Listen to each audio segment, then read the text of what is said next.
Entonces, el tema que vamos a tratar es el cáncer de colon. Como hemos dicho nosotros que tenemos que tener en consideración, obviamente, lo que es la anatomía del colon.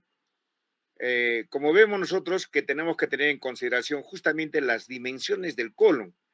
Para hablar acá lo que es, por ejemplo, un dólico megacolon, un colon espástico o un colon redundante o de repente quizás un dólico megacolon o un dólico sigmoides o un dólico a predominio, por ejemplo, de colon derecho, izquierdo, ¿no? Que la terminología que ustedes también van a dominar. Entonces, la longitud del colon mide de 1.4 a 1.8 metros. Esa es la longitud que normalmente debe tener el colon. El calibre, es decir, el diámetro, en el ciego debe medir 28 centímetros, el colon ascendente 20 centímetros, el colon transverso de 15 a 18 centímetros y el colon ascendente y sigmoides 14 centímetros, el recto 16 a 18 centímetros. La constitución anatómica obviamente lo conforma tanto las capas que van a formar el colon. En inicio, obviamente, de interna a lo externo, ¿no? Tienen la mucosa, la submucosa, la muscular, obviamente con la circular interna, obviamente con la longitudinal externa, y luego la serosa. Entonces, esto es lo que tenemos que tener en consideración, obviamente, para la descripción del colon. Y esto, obviamente, saben ustedes la estructura del colon, ¿no? Acá nosotros tenemos que tener en consideración de que todo tiene su mesocolon, es decir, algo que fija justamente a la parte para que no, obviamente, tenga mucho movimiento, tanto el colon transverso, el colon descendente, el colon ascendente, pero acá en este gráfico van a ver ustedes que generalmente, la parte del sigmoides no está muy fijado, como lo que es el colon descendente, el colon ascendente o el colon transverso. Por eso es lo que se presenta, obviamente, llamado el vólulo de sigmoides, que es muy frecuente. ¿Por qué? Porque no tiene justamente un mesocolon casi muy amplio, de lo que no tiene, o lo que tienen obviamente el colon transverso o el colon descendente o el colon as, ascendente. Acá vamos a ver nosotros tener en consideración la anatomía. Lo que tenemos que tener en consideración, ¿por qué va a estar irrigado obviamente el colon? Entonces, el colon va a tener una irrigación arterial, una irrigación venosa y una irrigación linfática.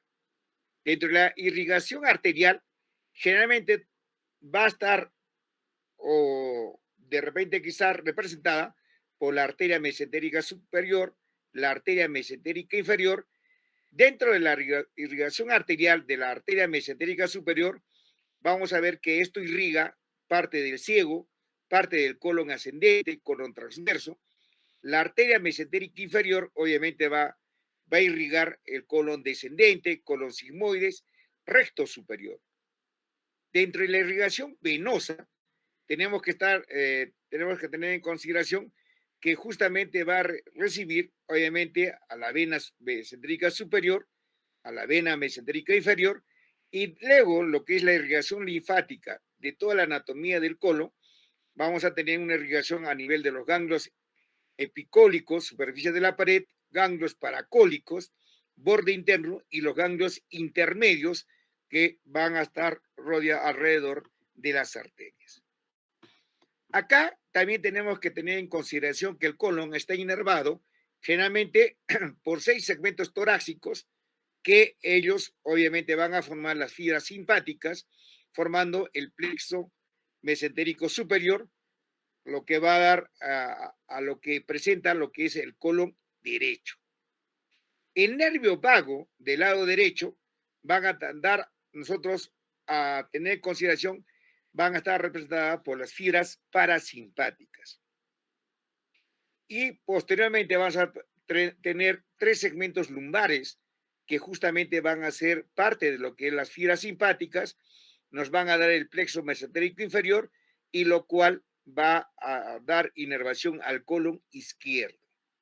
Y el nervio sacro, que son netamente fibras parasimpáticas, que van a dar también inervación al colon izquierdo. ¿Me están escuchando alumnos, no? Sí, doctor. Ya. Doctor. Dentro de la epidemiología, obviamente lo que es el cáncer de colon es la tercera causa de muerte en los Estados Unidos obviamente, por presentar esta patología del cáncer. Generalmente en las mujeres ocupa el tercer lugar luego del cáncer de pulmón y del cáncer de seno o de mamas. En los hombres, el tercer lugar también luego del cáncer pulmonar y luego del cáncer de próstata. Generalmente la incidencia y la mortalidad son similares en ambos sexos. El riesgo aumenta con la edad. Más del 90% de los casos nuevos que se diagnostican en cáncer de colon en pacientes mayores de 50 años. Generalmente en el 95%, ¿no?, la lesión precursora es un pólipo. Eso es lo que tienen que considerar alumnos. Entonces, siempre la relación para cáncer siempre tiene que tener como antecedente la presencia de un pólipo. Y acá viene siempre la paradoja que nosotros tenemos que tener en consideración. A mayor tamaño del pólipo, mayor riesgo de presentación de colon, ¿ya? Del cáncer de colon. Entonces, por eso es importante, ¿qué cosa? Hacer un buen diagnóstico, sacar o determinar un buen screening, justamente de los exámenes, sacar una buena biopsia y determinar si hay cambios estructurales a nivel de la arquitectura de la mucosa, de la submucosa. ¿Ya? Más del 95% de los cánceres colorectales son adenocarcinomas. Entonces, generalmente, la de tipo histopatológico van a ser los adenocarcinomas. El 5% restante de todo lo que es el adenocarcinoma van a ser los tumores carcinoides, linfomas, sarcomas o también tumores de tipo escamoso. Entonces, pero el 95% alumnos es de tipo adenocarcinoma. Acá van a ver también ustedes que la incidencia aumenta progresivamente después de los 50 años.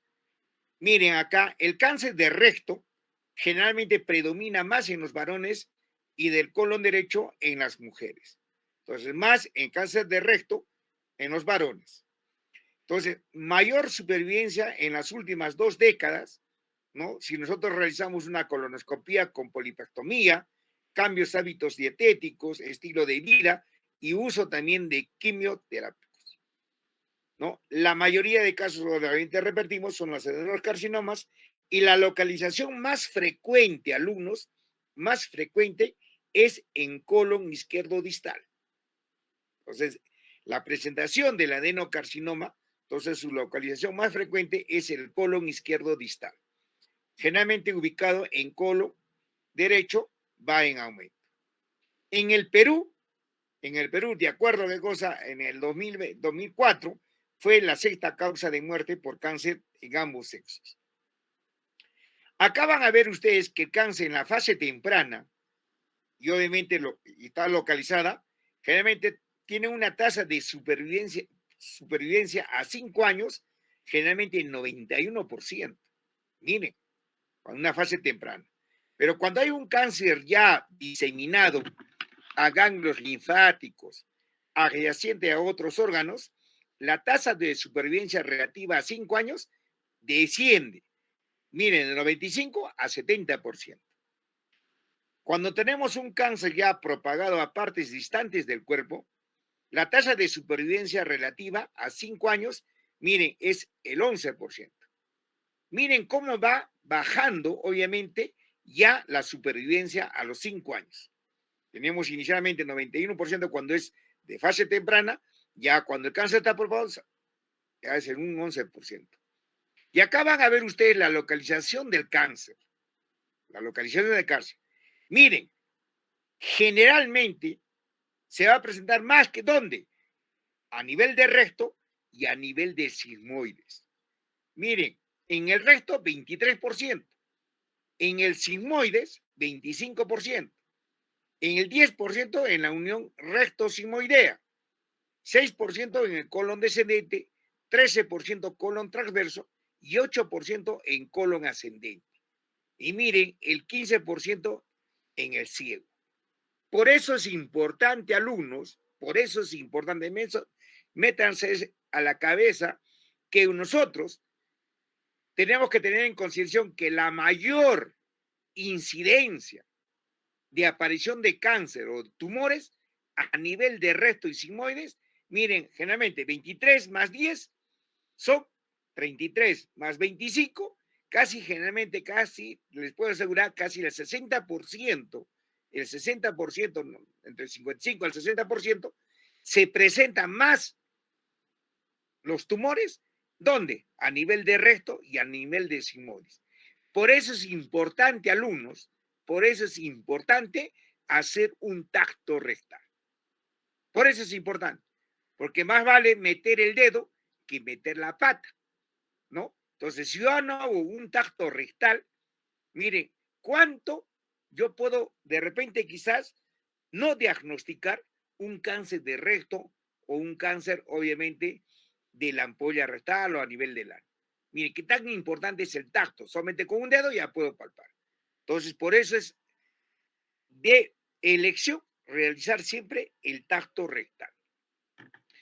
Acá va a haber factores genéticos que nos van a dar, obviamente, la aparición del cáncer de colon, ¿no? En pacientes con, obviamente, de cáncer colorectal, se han identificado la activación generalmente por mutación puntual de oncogenes, como son los oncogenes KRAS, siempre es pregunta de examen, ¿no? Oncogenes KRAS, genes supresores de tumores, el APC, el DDC, el P53 y el MCC. Entonces, que son genes supresores de tumores. Y acá también tenemos genes reparadores de ADN, como tenemos el HMLH1, el HMSH2, el HPMS1, ¿no? Obviamente también tenemos el HPMS2, el HMSH3 y obviamente por último el HMSH6. Entonces, todo esto nosotros tenemos que tener en consideración como factores genéticos, los oncogenes, los genes supresores y los genes reparadores de ADN. También existen genes implicados en los pólipos, en poliposis colónica familiar, que generalmente también tenemos que tener en consideración. Dentro de los factores ambientales que nos van a inducir, obviamente, la aparición del cáncer de colon, van a ser factores dietéticos, ¿no? A la cabeza, mayor consumo de carnes rojas, ¿no? También consumo de grasas insaturadas, menor consumo de fibras. Mire, otra vez, menor consumo de fibras. El alcoholismo, el tabaquismo, la enfermedad inflamatoria intestinal, algunos agentes químicos, ¿no? Como son aditivos, los conservantes, los pesticidas, que se encuentran presentes en el agua y también se pueden encontrarse en los alimentos con potenciales carcinogénicos. Entonces, por eso es importante. Acá también tenemos que tener en consideración cuáles son los factores predisponentes. Y dentro de la cabeza, obviamente a mayor edad, mayor predisposición para cáncer de colon, ¿no? Edad mayor de 40 años, los adenomas colonrectales, ¿no? Acá tenemos que tener en consideración los adenomas. Hay adenomas, siempre cuando van a ver los pólipos o adenomas casi semejantes cuando se les saca. Entonces acá tenemos, ¿qué cosa? Los adenomas tubulares, los adenomas mixtos, ¿no? Y obviamente también los adenomas papilares. También tenemos en consideración la enfermedad inflamatoria crónica del intestino, los síndromes poliposis familiar, historia familiar, floría obviamente de cáncer, historia de cáncer de colon rectal o adenoma previo que se encuentra resecado o inmunodeficiencia. Todos estos son factores predisponentes para la aparición del cáncer de colon. ¿Y cuáles son los factores protectores del cáncer de colon? Mantener una vida activa, hacer ejercicios, ingesta de suplementos de calcio, dieta rica en fibras, obviamente en vegetales y frutas, y hay ingesta de ácido fólico. ¿Me están escuchando, alumnos, no es cierto? Sí, doctor. Sí, doctor. Ya. Entonces, siempre tenemos que tener en consideración que el cáncer de colon siempre tiene también vías de diseminación, ¿no? Vías de diseminación por vía linfática, hematógena, por contigüidad, o también puede haber una siembra peritoneal debido a qué cosa, a la presencia de ascitis y obviamente también debido a qué cosa, a la metástasis. Siempre, siempre, siempre, esta es la secuencia que va, ¿no?, de la vía de metástasis del cáncer de colon. Primero es hígado, luego es pulmón, luego es hueso y luego es cerebro. En ese orden, ¿ya? En ese orden tienen que ver. Las manifestaciones clínicas que va a presentar, obviamente, es debido a qué cosa?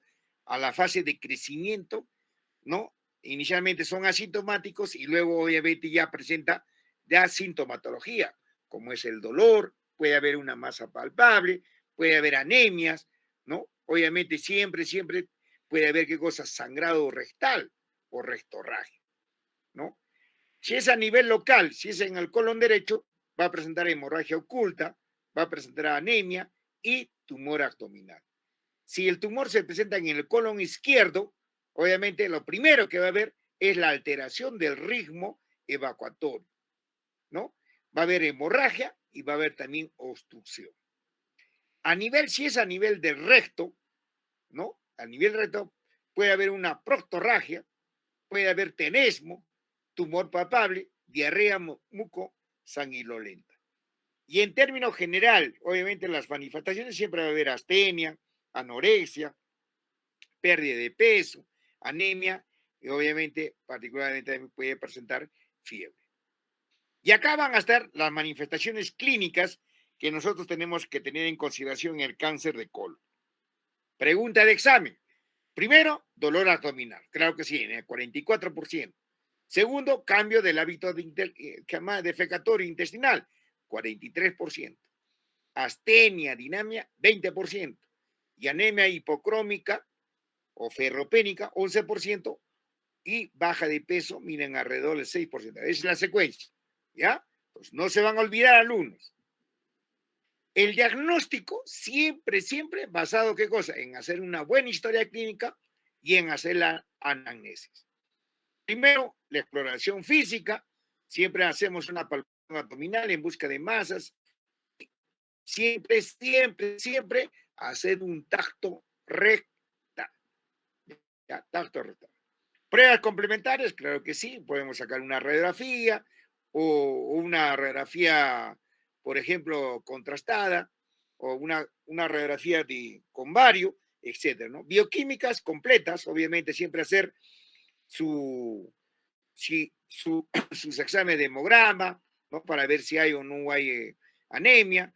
Y acá lo más importante que hay que tener es justamente el marcador tumoral, que es el CA, ¿no? El CA es un marcador tumoral para que es el cáncer de recto y colon. Y lo más importante que también tenemos que tener en consideración, alumnos, es el examen de sangre oculta en heces o también el examen de T-Venom en heces, ¿no? Si a un T-Venom en heces me sale positivo, yo sí o sí, la indicación de una colonoscopía debe ser inmediata. Entonces, por eso siempre se le pide, ¿no? T-Venom positivo. Ah, ya, muy bien, hacerle inmediatamente la colonoscopía.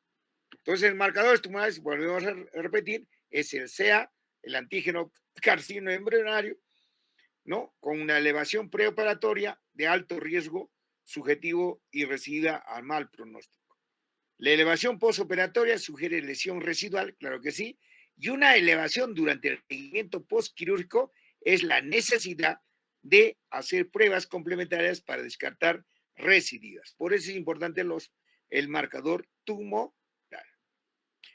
Dentro de las pruebas complementarias que nosotros vamos a realizar es claro, el gold estándar obviamente es la colonoscopía, método diagnóstico de elección. Tienen una sensibilidad y una especificidad de algunos casi generalmente del 95%, 95%.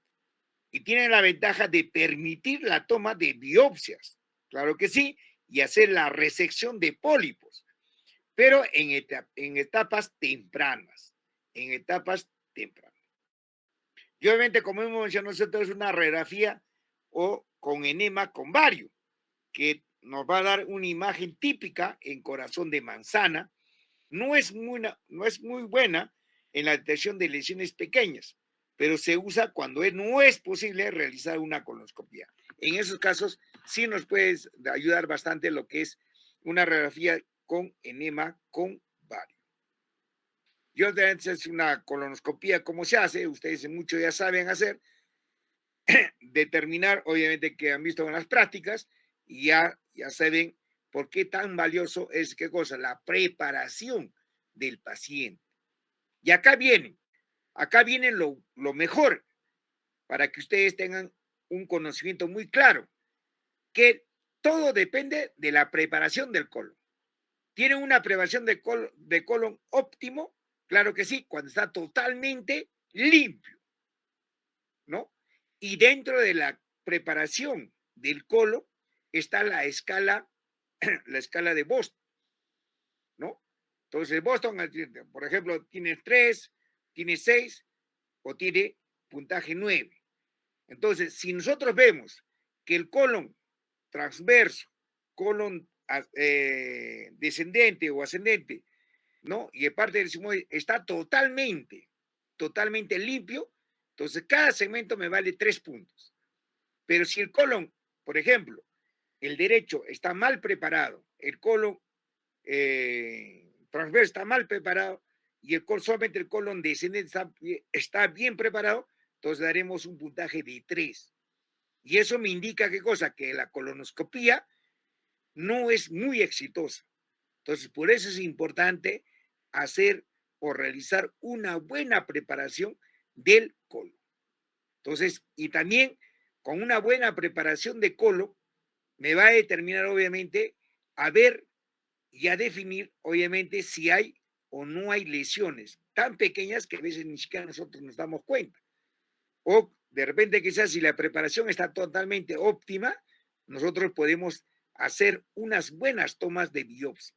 Y esto nos va a ayudar, ¿qué cosa? Mejor para determinar obviamente la presencia o no, de repente quizás de pólipos sésiles, pólipos pequeños, o de repente quizás determinar un cáncer temprano de colon.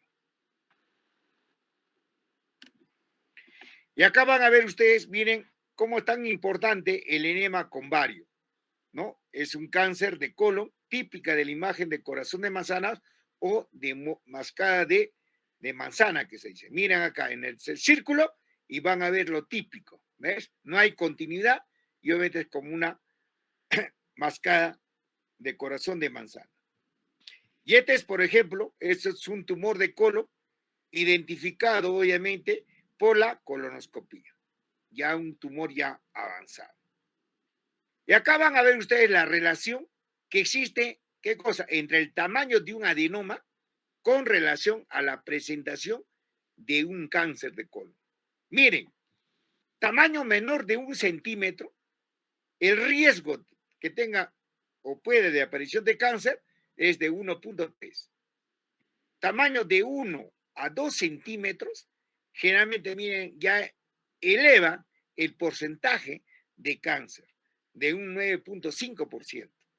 Mayor de 2 centímetros alumnos, miren ya cómo es 46%. Y acá viene lo más importante que usted tiene que saber, de tipo histológico. Siempre hablamos de tubular, túbulo velloso o adenomas mixtos y el tipo velloso. Generalmente, si nosotros encontramos de tipo tubular, casi generalmente el riesgo de carcinoma va a ser 4.8%. Pero si encontramos el pólipo en la biopsia, nos reportan túbulo de aspecto túbulo velloso, miren, la aparición de cáncer casi generalmente se duplica, se cuadruplica o quintuplica, ¿no? Miren, en el 22.5%. Pero si es en el tipo velloso, ¿ya? Si es en el tipo velloso, miren ustedes, casi las 10 veces más que un tubular se puede transformar en lo que es cáncer. Por eso siempre alumnos, leer bien, obviamente, la biopsia, determinar qué tipo primeramente, qué tipo de histología tiene el pólipo, y si es velloso, inmediatamente extirpar sí o sí ese pólipo. Si no, se va a transformar en cáncer. Y acá van a ver ustedes grado de displasia. Siempre cuando nosotros vemos en el reporte de las biopsias, siempre dice grado de displasia. Puede ser leve, puede ser moderada o puede ser grave. Generalmente, si es un aspecto leve, miren, alrededor del 5.7%, de la moderada alrededor del 18% y de la grave, miren, 34.4%. Miren, entonces, tengo que ver qué cosa en consideración: el tamaño, la histología y el grado de displasia. Obviamente, las características del pólipo o adenoma.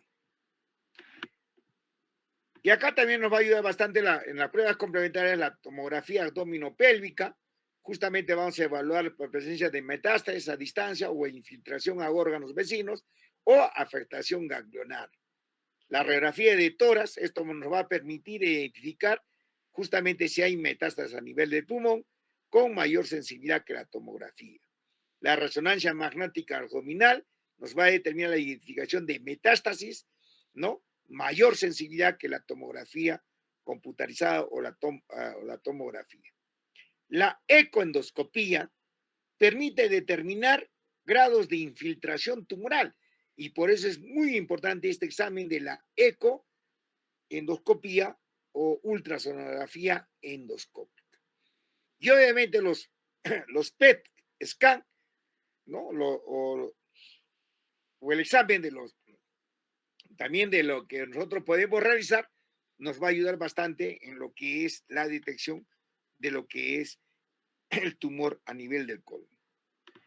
Diagnóstico diferencial, alumnos, que nosotros tenemos que tener en consideración para lo que es o no es un cáncer de colon, es la enfermedad inflamatoria intestinal, puede ser la enfermedad diverticular, carcinoma metastásico a nivel de la próstata, puede ser un sarcoma, pólipos adenomatosos, ¿no? Pues, hemorroides, claro que sí, síndrome colon irritable, procesos infecciosos como la tuberculosis, la mediasis, y obviamente acá vamos a tener en consideración las masas extrínsecas, ¿no? A la cabeza son los quistes abscesos, ¿no?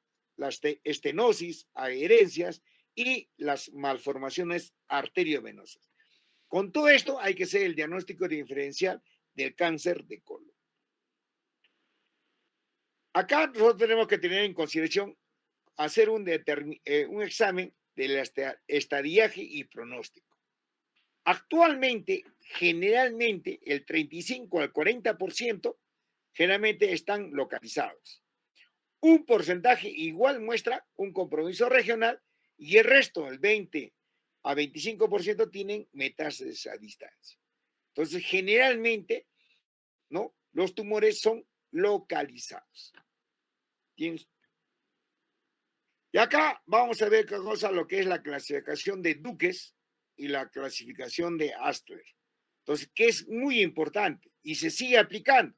Miren, el año desde el 32, luego sigue el examen de la clasificación, obviamente, de Astler en 1954, lo cual va a determinar el estadio. En Dukes, pregunta de examen, estadio A, estadio B, estadio C y estadio D. En Astler, ¿no? Estadio A1, B1, B2, C1, C2 y la de D, ¿no? Entonces, en la A, generalmente es un cáncer limitado a la pared intestinal, ¿no? La B, de acuerdo a la clasificación de Dukes, ¿no? Es una extensión a tejidos extrarrectales. La C, metástasis en ganglios linfáticos locales. Y la D, metástasis a distancia.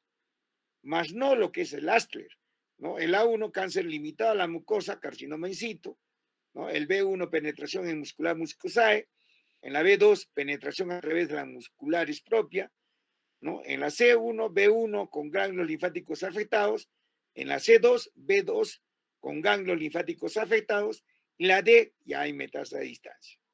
No se considera generalmente el número de ganglios ni el compromiso estructural adyacente, como aspectos diferenciales para restablecer grupos de pronósticos diferentes. Acá en esta tabla tenemos que tener, obviamente, la clasificación de Duques, ya que es muy usada. Y acá miren ustedes la clasificación de Duques de tipo A, tipo B, tipo C y tipo D, ¿ya? Entonces, con el compromiso de mucosa, submucosa, muscular, muscular propia, obviamente, inclusive hasta la C2. Acá también nosotros tenemos que tener en consideración sobre la estiaje y pronóstico que el factor principal, factor pronóstico, no es justamente el estadio de la enfermedad al momento del diagnóstico. Otros factores pronósticos, el número de ganglios linfáticos afectados, ¿no? Si hay presencia de micrometástasis en ganglios, obviamente un CA, el marcador tumoral, sea preoperatorio elevado, presencia de tumoración o obstrucción, tumores probablemente diferenciados, infiltración vascular, y generalmente tenemos que tener en consideración la supervivencia a los 5 años, en el estadio 1, 90% estadio 2, miren acá ya comienza a aumentar más, 70-80% de estadio 3 y 70-40% de estadio 4, 10%. Y acá, o también la clasificación es el estadio de clasificación de la TNM, desde el estadio 0 hasta el estadio 4, ¿no? Que tenemos en tener en consideración. Estadio 0, siempre in situ, estadio 1, en T1 a 2, estadio 2A, 2B, siempre en grado de tumor 3 a 4, y esto nos va a ayudar, obviamente, a tomar o no una conducta de la cirugía. El pronóstico, acá tenemos que tener en consideración, sin recurrencia en 5 años se considera curada la enfermedad. Por eso es importante. Entonces, siempre tenemos que estar pendientes que si nosotros hacemos una cirugía, alumnos, de una lesión, entonces hacer un seguimiento primer año, segundo año, tercer año y cuarto año. Al quinto año me sale negativo, obviamente nosotros podemos decir, este paciente se encuentra curado. ¿Ya? Entonces, el estadio 1 hasta el estadio 3 son potencialmente curables.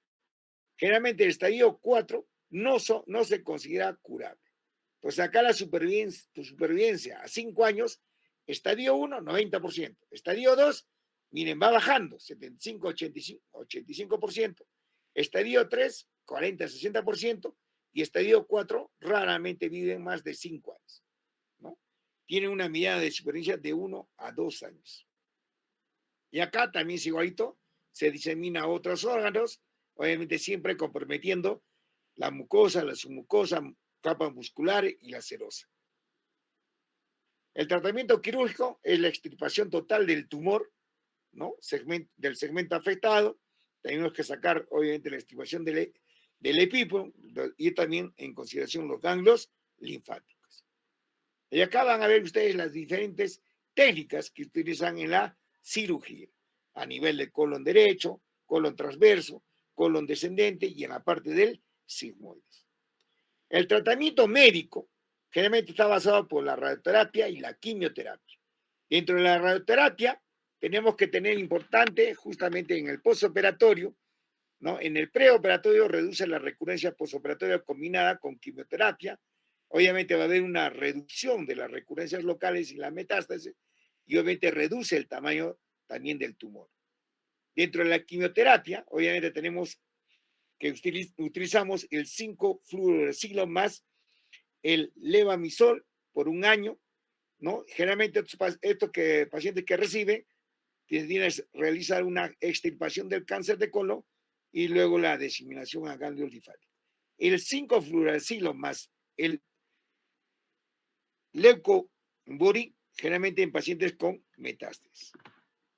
Complicaciones del cáncer de colon son infecciones de la herida quirúrgica o intraabdominales, disencia de pared, disencia de anastomosis y evisceración. Y esto sería todo con respecto a lo que es el cáncer de colon, alumnos. Entonces vamos a entrar inmediatamente a lo que es el último tema y con eso terminamos justamente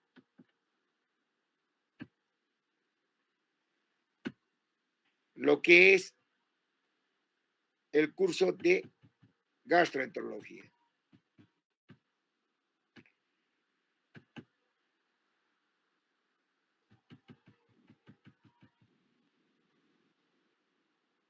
Están viendo alumnos, ¿no? Sí, doctor, sí se ve. Ya. Bueno, con esto ya terminamos el curso, lo que es la hepatitis autoinmune. ¿Ya? Entonces, en este tema tenemos que tratar dos aspectos muy importantes, ¿no? La descripción de la hepatitis autoinmune y los problemas clínicos y terapéuticos que se puedan presentar dentro de esta patología. La hepatitis autoinmune, alumnos, es una enfermedad hepática rara, ¿no? Con múltiples formas de presentación, que generalmente se caracterizan por la presencia de autoanticuerpos. También va a haber una hipergamaglobulinemia y anomalías en la biopsia hepática. Entonces, lo más importante acá, ¿qué cosas? Son la presencia de autoanticuerpos y sí o sí tenemos que realizar la biopsia hepática. Generalmente no tienen características patognomónicas. La patogénesis, obviamente, es una parte desconocida y permanece como diagnóstico de exclusión. Generalmente los pacientes con hepatitis autoinmune pueden ser asintomáticos, obviamente pueden estar también en la cronicidad o enfermos que pueden presentar la insuficiencia hepática aguda. Se conocen dos tipos de entidades que nosotros tenemos que tener en consideración. La hepatitis autoinmune tipo 1 y la hepatitis autoinmune tipo 2. Generalmente la hepatitis autoinmune tipo 1 es mucho más común y afecta tanto a niños como a adultos, mientras que la hepatitis autoinmune tipo 2 es principalmente una enfermedad pediátrica. Entonces, acá también tenemos que tener en consideración que la hepatitis autoinmune tipo 1 se caracteriza por presentar siempre, miren, el ANA y el asma positivos. ¿Ya? Es pregunta de examen. En la hepatitis de autoinmune tipo 1, generalmente vamos a encontrar el ANA y el asma positivos. Mientras que en la hepatitis autoinmune tipo 2, nosotros vamos a caracterizar o vamos a encontrar justamente el LKM1 o el anti-hígado riñón positivos y el LC1 también positivo. Además, generalmente, el 20% de los casos de hepatitis autoinmune tipo autoinmune son negativos. Son negativos para los anticuerpos ANA, asma y LKM1. Entonces, a pesar justamente de la presencia de estos rasgos característicos, la hepatitis autoinmune puede ser también cero negativa. Entonces, por eso las siglas es siempre S negativa, SN para la hepatitis autoinmune. Y acá van a ver ustedes justamente los anticuerpos asociados a la hepatitis autoinmune, tanto de tipo 1 como a la de tipo 2. Acá vamos a ver, obviamente, miren, en este cuadro es muy bonito, la hepatitis autoinmune tipo 1, el ANA y el asma positivo. El hepatitis autoinmune tipo 2, el LKM y el LC1. Y en ambos vamos a encontrar, obviamente, también el CLA. Entonces, por eso es importante este cuadro, alumnos, para que ustedes tengan en consideración. Dentro de la expresión clínica de la hepatitis autoinmune, tenemos que ver qué cosa, encontrar y solicitar algunos exámenes. Elevación vamos a encontrar en las ALT, hipergamaglobulinemia, obviamente presencia del ANA, del AML y ALKM, ¿no? Y no va a haber no colestasis, obviamente no hay presencia de virus ni alcohol. Entonces, por eso es la expresión clínica de la hepatitis autoinmune. Puede ser la hepatitis autoinmune, puede ser asintomática, generalmente en el 15%, oligosintomática en el 55%, ictericia, o también puede ser fulminante.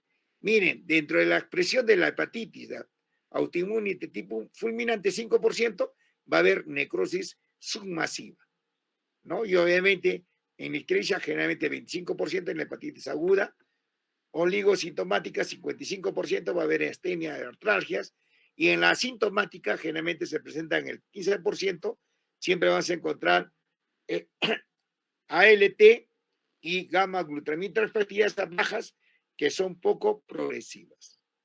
Y acá van a ver ustedes justamente por qué es importante la biopsia hepática. En todo paciente con hepatitis autoinmune se debe realizar, ¿qué cosa? La biopsia de hígado. Y acá van a ver ustedes una afectación a nivel de la irrigación portal, obviamente presentando la hepatitis portal, ¿no? Va a presentarse una hepatitis interfase y por ende obviamente también va a presentar cuadros o un hígado con cirrosis. Este es el score simplificado para lo que es el diagnóstico de la hepatitis autoinmune. Entonces acá tenemos el puntaje que generalmente se utiliza para el score, ¿no? De la hepatitis A.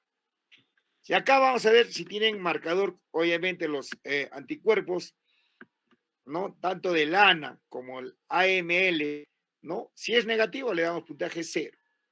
Si está entre 1/40 diluciones o 1/80, un punto. Si es 2 puntos, obviamente, si nosotros encontramos tanto el ANA y el AML1, 1/80, mayor de 1/80. Acá también vas a encontrar la inmunoglobulina G o la globulina. Entonces, si es normal, es 0.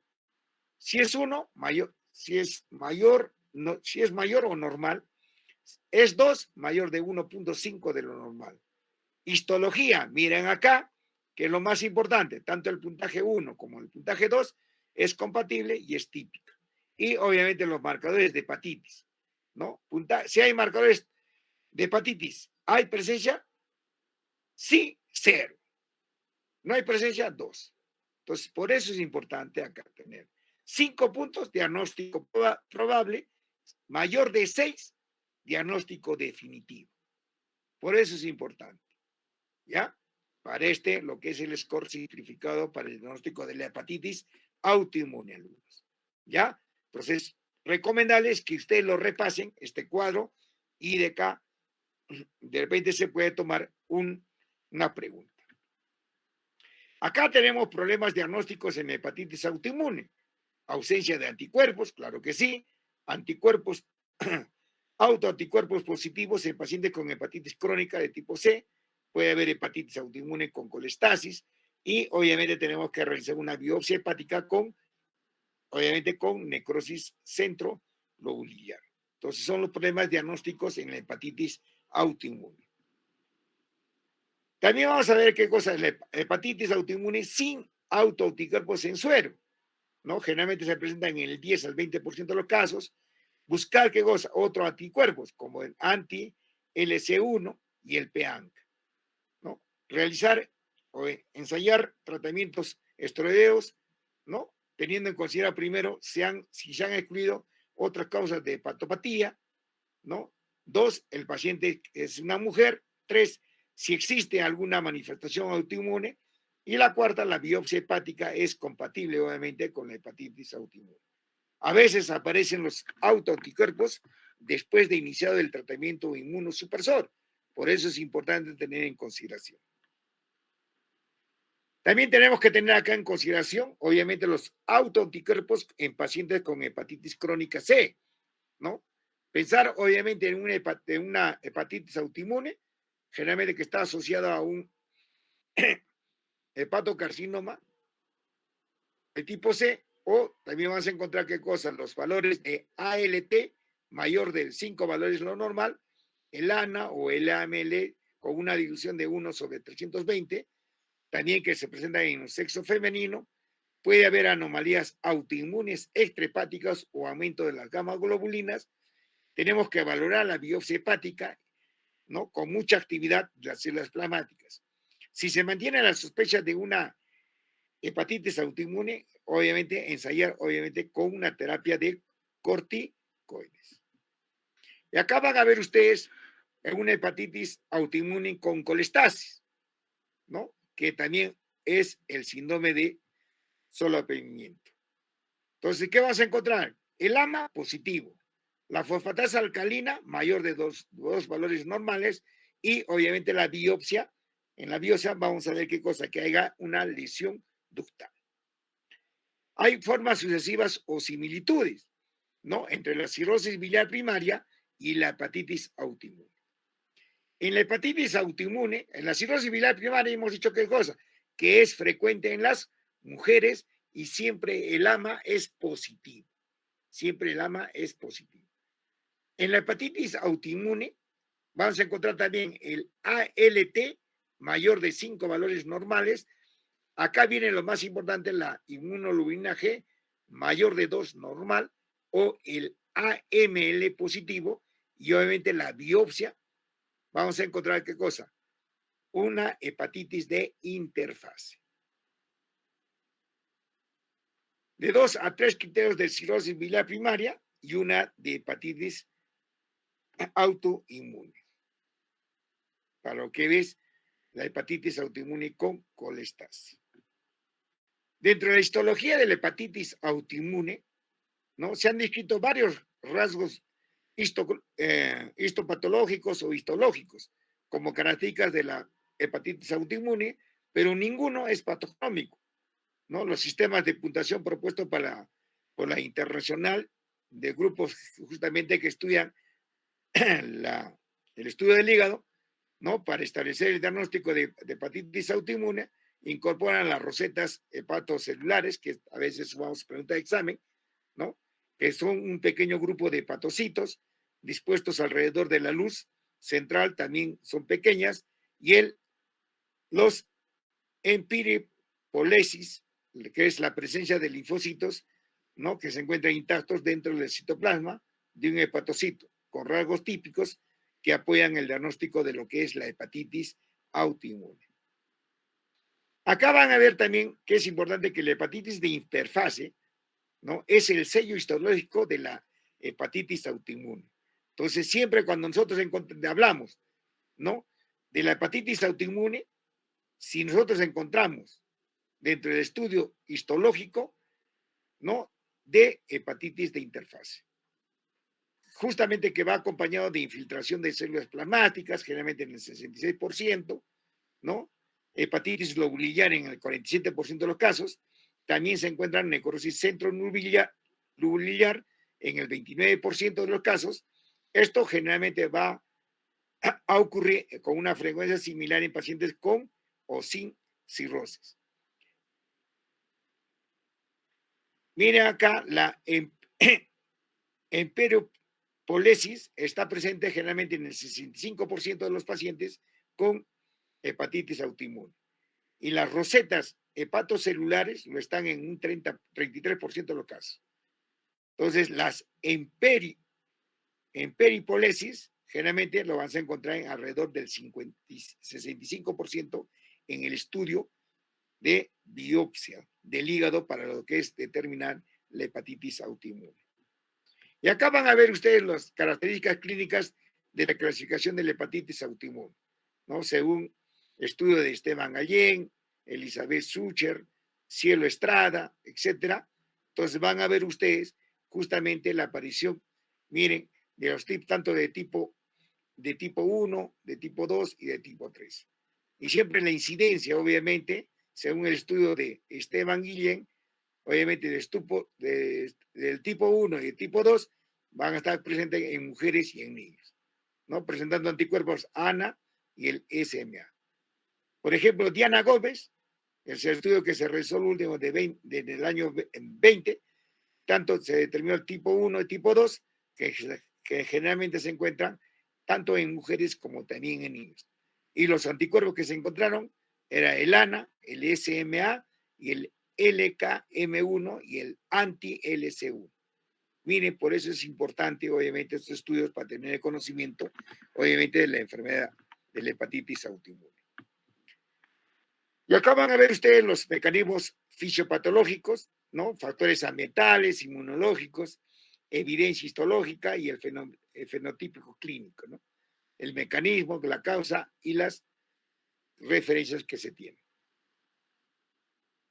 Y acá es la prevalencia de la hepatitis autoinmune, obviamente según el autor de Luis Toro, Gabriel Díaz, Ana Soria, Andrés Cortés, ¿no? Que justamente van a determinar, ¿no? El lugar, ¿no? Donde se ha desarrollado y obviamente Mahmoud, también en el año 20, también lo que es un estudio que se realizaron en Irán, y todos han determinado obviamente la prevalencia de las enfermedades hepáticas, obviamente en todas las edades, en un grupo de embarazadas y obviamente en pacientes, obviamente, ¿no? De acuerdo a su edad, ¿no? Mayores de 50 años, etcétera, que han determinado obviamente la prevalencia de la hepatitis autoinmune. El pronóstico de la hepatitis autoinmune, miren acá también según bastante los estudios, y en el año 19, obviamente, la observación que se tuvo, de acuerdo a Castro, es en los pacientes con gestación, presencia de autoanticuerpos anti-SLA, ¿no? Con RO, y es necesaria justamente la insaturación de medios terapéuticos que incluyen el uso de corticoides sistémicos. Y acá obviamente se tiene conocimiento del debut como una hepatitis aguda. Siempre tenemos que tener en consideración, ¿no? El inicio de la hepatitis autoinmune. Obviamente, de acuerdo a su estudio histológico, siempre va a haber una necrosis central sin daño portal. Y cuando hay una exacerbación de la hepatitis autoinmune, va a haber una hepatitis de interfaz. Por eso es importante, obviamente, cuando hay un debut de una hepatitis aguda. El tratamiento de la hepatitis autoinmune hay que tener en consideración conceptos básicos, ¿no? Sin tratamiento de la hepatitis autoinmune, reduce la expectativa de vida de los casos sintomáticos. Claro que sí. La prednisona es eficaz en el tratamiento de la hepatitis autoinmune. Muchos pacientes recaen al parar justamente el tratamiento. Algunos pacientes presentan una respuesta subóptima, ¿no? La respuesta subóptima favorece la prevención de la cirrosis. Por eso hay que tener bastante consideración en la hepatitis autoinmune. El riesgo de desarrollo de cirrosis durante el tratamiento, miren ustedes, factores de riesgo, dosis inicial de prednisona, menos de 20 miligramos por día, ¿no? Dosis de mantenimiento menos de 10 miligramos por día, y siempre tenemos que tener en consideración el ALT mayor de 40 unidades internacionales sobre el litro durante el seguimiento, y luego tenemos que tener la recaída antes de los 3 meses, ¿no? Si son normalizadas los ALT. Y miren acá, ¿no? En consideración, hacen cirrosis y no hacen cirrosis, ¿no? Si el ALT, ¿no? Normal en el full 28%, y no hacen cirrosis, 78%. Si nosotros hacemos una suspensión del tratamiento, miren, hacen cirrosis, 86%. No hacen cirrosis, 51%. Si nosotros hacemos cuadros de recaída, ¿no? Recaídas, hacen cirrosis, 92%. No hacen cirrosis, 58%. ¿Y cuáles son las cuestiones que tenemos que considerar justamente en lo que es la hepatitis autoinmune? ¿No? ¿Cuándo está indicado el tratamiento? ¿Cuándo es la pausa recomendada? ¿Cuándo debo suspender? ¿Qué hacer en caso de falta de respuesta a una respuesta subóptima o de intolerancia? ¿O debe tratarse igual en los ancianos o en las gestantes? Y acá también tenemos que tener indicaciones del tratamiento, ¿no? Criterios absolutos y no a la indicación. Absolutos, ¿no? Los síntomas de ictericia, enfermedad progresiva, obviamente el AST mayor de 5 valores normal, o los valores de gamma globulinas mayor de 2 valores normales cuando haya necrosis en puentes o hepatitis de interfaz. No hay indicación cuando no hay síntomas, cuando la alteración bioquímica leve, ¿no? Miren acá, la ALT menos de 3 valores normales y solo la hepatitis portal o cuando haya cirrosis inactiva. Todo esto es a criterio del médico. Y acá van a ver ustedes el tratamiento para la hepatitis autoinmune, ¿no? Tratamiento de elección, cuando hacemos los glucocorticoides, sintéticos o inmunosupresores, la dosis, ¿no? Y cuándo aplicar, ¿ya? ¿Cuándo aplicar? El tratamiento inicial de la hepatitis autoinmune, generalmente, mire, a la primera semana, a la segunda semana, a la tercera semana y a la cuarta semana, y hacemos justamente la terapia de mantenimiento. Y acá, siempre la pregunta de examen, la prednisona, ¿no? Por miligramos por día. Siempre da razón de 1 miligramo por día, ¿no? Iniciamos con 60, en la segunda semana bajamos a 40, en la tercera semana bajamos a 30, en la cuarta semana, lunes, bajamos a 20 y damos dosis de mantenimiento entre alrededor de 7.5 a 10 miligramos por día. Esa es la secuencia del tratamiento de la hepatitis autoinmune. Es pregunta de examen, ¿ya? Cuando nosotros asociamos la prednisona más la aciatropina, generalmente en miligramos por día, miren, siempre iniciamos de 30 en la primera semana, luego bajamos a 20 la prednisona, luego bajamos a 15 y luego en la cuarta semana a 7.5 miligramos. La aciatropina comenzamos con 50, mantenemos 50 la segunda semana, mantenemos 50 a la tercera semana y nosotros podemos bajar de 10 a 50, podemos dar 10, 20, 30, hasta 50 a la cuarta semana. Entonces, este es el uso que nosotros indicamos en el tratamiento de lo que es la hepatitis autoinmune, ¿no? Prednisona una sola y cuando está asociada la prednisona más la aciatropina, hacemos justamente esa indicación de dosis. El efecto del tratamiento inmunosupresor, miren acá, una remisión alrededor del 70 al 80%, no hay respuesta en un 5 a 8%, puede haber una respuesta subóptima en el 10 al 15% y puede haber también efectos adversos, generalmente en un 5 a 10%. En el caso, si hay efectos adversos, cambiar el fármaco. Y acá tratamientos alternativos en caso de la resistencia e intolerancia a la prednisona, ¿no? Entonces, no respuesta a efectos adversos, sustituir la prednisona por ciclosporina, ¿no? Ciclosporina o los tacrolimus, ¿no? Generalmente hablamos a razón de 2 a 4 miligramos cada 12 horas, ¿no? De acuerdo a los niveles sanguíneos de alrededor de 6 microgramos por mililitro. Respuestas subóptimas, ¿no? A lo que es la prednisona más la aciatropina, sustituir la aciatropina por el tacrolimus, ¿no? A razón de 2 a 4 miligramos cada 12 horas o por el monfitil micofenelato, generalmente le damos de 1000 miligramos cada 12 horas. Y cuando nosotros realizamos una suspensión del tratamiento, post suspensión, recaídas, generalmente en un 40, 50, de 40 a 85%, ¿no? Luego tenemos que reiniciar el tratamiento. Riesgo de recaídas, generalmente el 100%, ¿no? Si hay el tratamiento con ALT mayor de lo normal. ¿Y cuáles son las consecuencias de las recidivas? No, miren, ninguna recidiva de cirrosis, obviamente una recidiva de 12 en 21, muchas recidivas de 18 en 48%. Cuando hay trasplante hepático, acá me olvidaba, generalmente cuando nosotros indicamos, obviamente, nosotros trasplante hepático, pacientes, obviamente, en pacientes que no responden, obviamente, tanto a la terapia médica, nosotros la indicación generalmente en la hepatitis autoinmune, hacemos un trasplante hepático. Acá hablamos de la prednisona en lo que es la hepatitis inmune graves, obviamente serie de 12 pacientes, ¿no? Generalmente miren acá, mejoría clínica en un paciente, trasplante hepático 10 pacientes y complicaciones sépticas se presentaron en 3 pacientes y exitus generalmente en un paciente.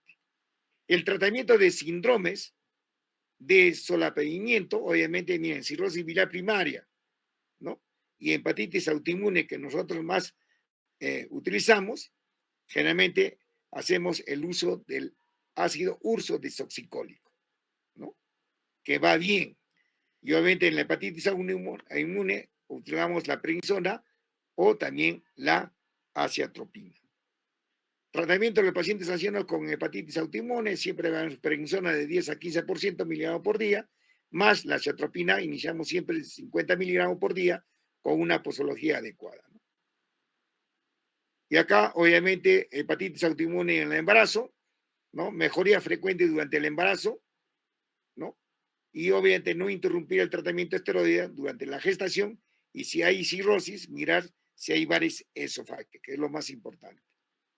Conclusiones, finalmente, para terminar, la hepatitis autoinmune, ¿no? Es la cuarta parte de los pacientes debutan con una hepatitis aguda y en algunos casos como una hepatitis fulminante. Generalmente, el diagnóstico se basa en la combinación de datos serológicos, datos bioquímicos y también datos histológicos. Generalmente el tratamiento es a base de prednisona o también con o sin aciatropina. Y generalmente tienen como objetivo mantener las transaminasas normales. Cuanto más tiempo se mantenga el tratamiento inmunosupresor, menor es el riesgo de recaída, ¿ya? Si la respuesta a los esteroides es subóptima, se debe recurrir a otros inmunosupresores. Generalmente los síndromes de solapamiento, ¿no? Existen tratamiento inmunosupresor asociado al ácido urso desoxicólico. También la hepatitis autoinmune es una patología poco frecuente que en su evolución puede presentar complicaciones severas, incluyendo el trasplante hepático y la muerte. Pero a pesar del aporte de nuevas evidencias, ¿no? Para el tratamiento de lo que es la hepatitis A, hepatitis autoinmune, obviamente continúa siendo una patología de exclusión, dada la ausencia de biomarcadores específicos. Pero si bien es cierto, las alteraciones a nivel de laboratorio y patrones histopatológicos nos pueden determinar o apunta a un diagnóstico más probable. Generalmente se dispone de tecnología no invasiva para el monitoreo de la enfermedad, tanto para la evaluación del tratamiento inmunosupresor como la prevención y la aparición de las complicaciones. Y eso sería todo con respecto a lo que es los dos temas. Entonces, el tema que tienen que estudiar alumnos es el cáncer pancreático. ¿Me están escuchando alumnos, no? Sí, doctor. Ya, entonces, con esto terminamos alumnos. Esperamos de repente quizás que toda esta semana creo que van a tener exámenes, ¿no? Y el día que está previsto es el día lunes, como hoy día a las 7 de la noche es el examen, el segundo examen, ¿ya? Entonces ya hemos coordinado con la delegada. ¿Están de acuerdo, no? A la hora, a las 7 o a las 6 de la tarde. Sí, doctor. A las 6 estaría bien, creo. Ya, a las 6 de la tarde entonces es el examen, ¿ya? Entonces, en Ya, el doctor. cuarto piso, entonces esperemos de que ustedes traten de sacar la máxima nota y que todos, el objetivo es que todos aprueben, ¿no? Entonces, dentro de lo que vamos a ver la calificación de las prácticas, todos los de que han rotado conmigo, obviamente saben, ¿no? Los que han cumplido con asistir los 5 días, 5 o 6 días por la semana, y también lo que han presentado obviamente el club de revista, que han desarrollado y han presentado y han expuesto, entonces obviamente también tienen su nota. Entonces, bueno, alumnos, nos vemos hasta el día Lunes, doctor. lunes.